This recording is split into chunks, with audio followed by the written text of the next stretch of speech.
بسم اللہ الرحمن الرحیم یا ایہا الذین آمنوا اتقوا اللہ ولتنظر نفس ما قدمت لغد واتقوا اللہ ان اللہ خبیر بما تعملون۔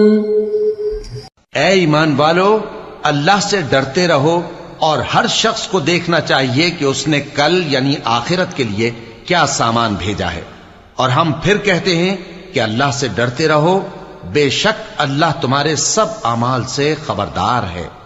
بسم اللہ الرحمن الرحیم، الحمد للہ رب العالمین، والصلاة والسلام على اشرف الانبیاء والمرسلین وعلى آلہ واصحابہ اجمعین ومن تبعہم بإحسان الى یوم الدین۔ قابل صد احترام حضرات شائقین و شائقات سچا پیغام، السلام علیکم ورحمۃ اللہ وبرکاتہ۔ آج کی محفل میراث النبی کے نورانی پروگرام میں آپ کا استقبال ہے۔ اہلا و سہلا مرحبا۔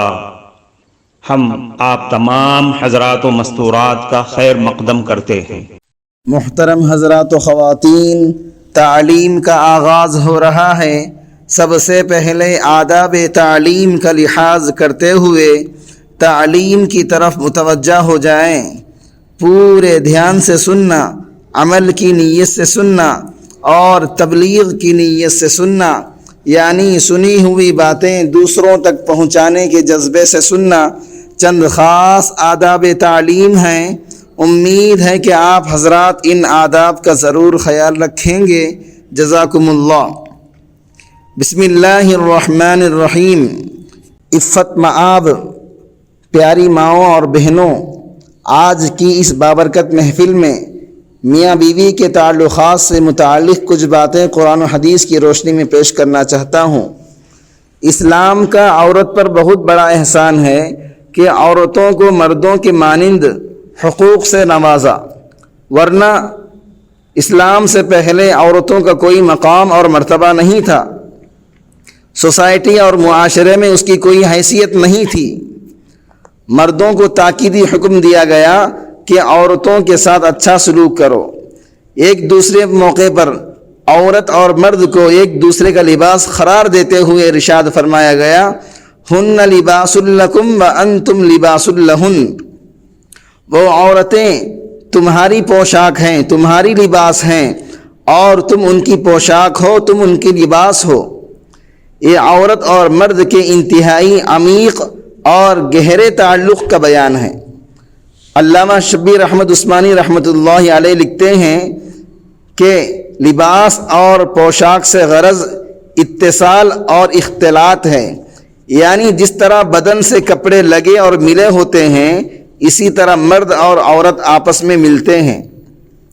جب قرآن مجید نے عورت کو مرد کا اور مرد کو عورت کا لباس قرار دیا ہے تو اس کا تقاضا یہ ہے کہ جس طرح لباس اور پوشاک عیبوں کو چھپاتے ہیں، اسی طرح اگر شوہر کے بدن میں کوئی عیب ہو تو عورت اس کو چھپائے اور ہرگز کسی سے اس کا راز افشا نہ کرے، اس کا راز کسی کے سامنے بیان نہ کرے۔ اسی طرح مرد کو عورت کے عیوب کو مخفی اور پوشیدہ رکھنا چاہیے۔ حدیث میں آتا ہے، ام سلمہ رضی اللہ عنہا سے روایت ہے، وہ فرماتی ہیں کہ رسول اکرم صلی اللہ علیہ وسلم نے ارشاد فرمایا، جس عورت کا انتقال اس حال میں ہو کہ اس کا شوہر اس سے راضی ہے تو وہ عورت جنت میں داخل ہو جائے گی۔ مشکات شریف میں آتا ہے کہ حضرت عبداللہ ابن عباس رضی اللہ عنہما کا بیان ہے کہ رسول اکرم صلی اللہ علیہ وسلم نے ارشاد فرمایا، جس آدمی کو 4 چیزیں دے دی گئیں اس کو دنیا اور آخرت کی تمام بھلائیاں دے دی گئیں۔ نمبر 1، دل جو شکر کرنے والا ہو۔ نمبر 2، وہ زبان جو اللہ تعالیٰ کو یاد کرنے والی ہو۔ نمبر 3، وہ بدن جو مصیبتیں اور مصائب کو برداشت کرنے والا ہو۔ نمبر 4، وہ بیوی جو اللہ کے خوف سے اپنی عزت اور آبرو اور شوہر کے مال کے معاملے میں شوہر کی نافرمانی سے بچنے والی ہو۔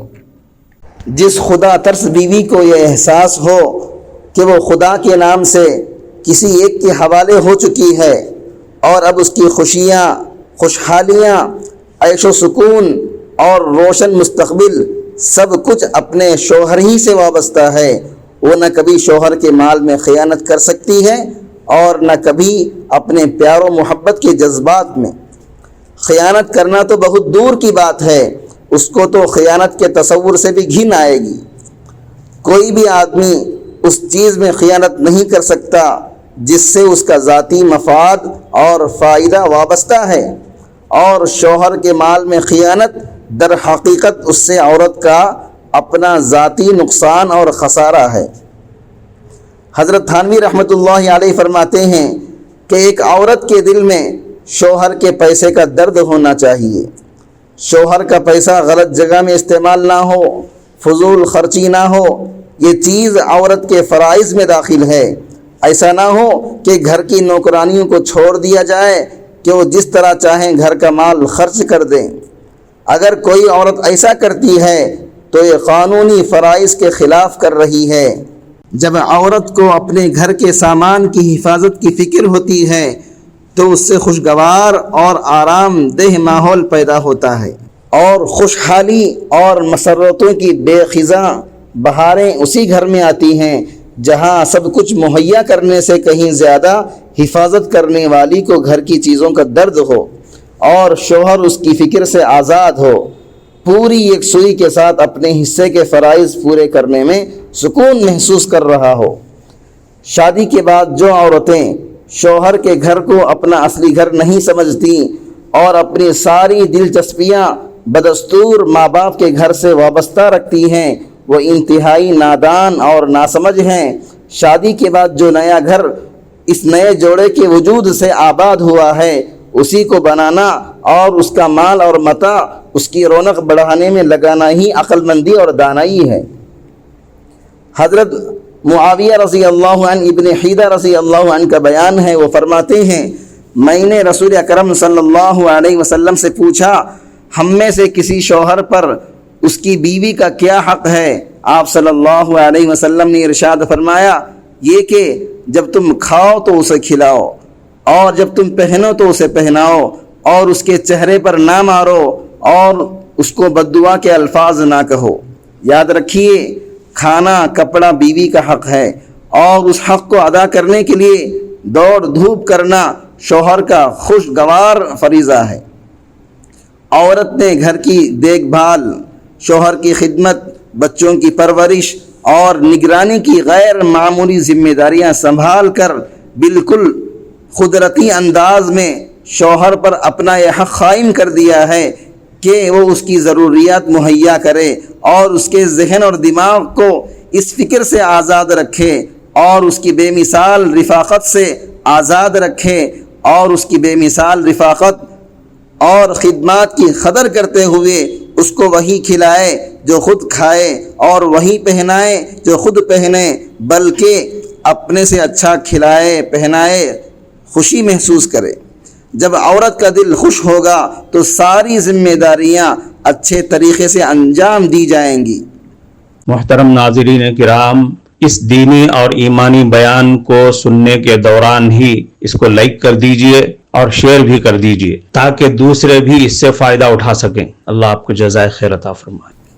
نبی کریم صلی اللہ علیہ وسلم نے فرمایا تم میں سے سب سے زیادہ باعزت وہ مومن ہے جو تم میں سب سے زیادہ اچھے اخلاق والا ہو اور تم میں بیوی کے ساتھ بہت زیادہ لطف اور مدارات اور ہمدردی کرنے والا ہو۔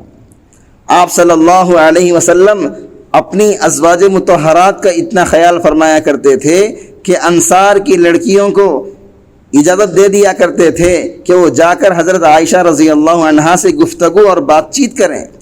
مرد اور عورت کا ایک اٹوٹ رشتہ ہوتا ہے اور اس کو ہمیشہ باقی رکھنا اور بڑھانا میاں بیوی کا اختیاری معاملہ ہے، اور زوجین کے تعلقات کو خوشگوار رکھنے اور گھریلو مسرتوں کو بڑھانے میں اس بات کو بڑا دخل ہے کہ شوہر کو بیوی پر پورا پورا بھروسہ ہو اور وہ اپنا گھر بار، مال اور دولت سب کچھ اس کے ہاتھ میں دے کر مطمئن رہے کہ بیوی اس کے مال کو اسی کے گھر کی رونق بڑھانے اور اس کی عزت بنانے اور اس کے بچوں کا مستقبل سنوارنے میں حکمت اور کفایت کے ساتھ خرچ کرے گی، اور شوہر کے گھر بار کو اپنی دلچسپیوں اور آرزوؤں کا مرکز بنا کر اس کی نگرانی، ترقی اور سدھار میں جی جان سے لگی رہے گی۔ شادی کے بعد عورت کا اصلی گھر شوہر کا گھر ہے۔ شوہر کی عزت اور اس کی عزت ہے، یعنی شوہر کی عزت عورت کی عزت ہے، شوہر کی خوشحالی بیوی کی خوشحالی ہے، شوہر کی ترقی اس کی ترقی ہے، اور شوہر کی رسوائی اس کی رسوائی ہے۔ معزز شائقین و شائقات سچا پیغام، آپ کو اندازہ لگ گیا ہوگا کہ یہ مضمون کتنا اہم ہے اور کس قدر فائدہ مند ہے۔ کم سے کم درجے میں سوشل میڈیا کے ذریعے سے بھی ہم اس کو زیادہ سے زیادہ شیئر کریں گے تو دعوت کے فریضے کی کوششوں میں ہم بھی اپنا کچھ حصہ ڈالنے والے بن سکتے ہیں۔ لہٰذا زیادہ سے زیادہ اس کو عام کریں تاکہ پوری دنیا کے ہندوؤں کی غلط فہمی دور ہو جائے اور انہیں یہ زمینی حقیقت معلوم ہو جائے، اور وہ اپنے اصل مذہبی لیڈر پیغمبر آخر الزماں حضرت محمد الرسول اللہ صلی اللہ علیہ وسلم کو ماننے پر مجبور ہو جائیں اور کلمہ پڑھ کر آپ کے ساتھ ساتھ وہ بھی جنت میں جانے والے بن جائیں۔